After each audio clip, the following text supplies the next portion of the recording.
మాట్లాడుతున్నప్పుడు జీవాన్ని గురించి నాతో ఏదైతే మాట్లాడుతున్నాడో అది మనతోటే మాట్లాడాడు కాబట్టి ఇక్కడున్న మన విషయంలో అది ఖచ్చితంగా నెరవేరుతుంది. అర్థమైందా? అప్పుడు మనం ఏమంటామంటే నిన్ను గూర్చి ఆ రోజు చెప్పబడిన సంగతుల గురించి నువ్వు పోరాటం చేయంటావు.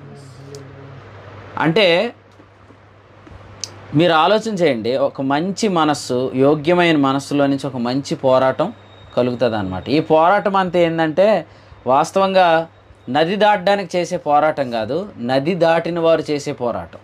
ఈ పోరాటం అంతా ఏంటంటే మనకు దేవుడు నీ జీవం ఎలా ఉండబోతుంది, నీ భవిష్యత్తు ఎలా ఉండబోతుంది, నీ వాగ్దానాలు ఏమై ఉన్నాయి అని చెప్తాడు.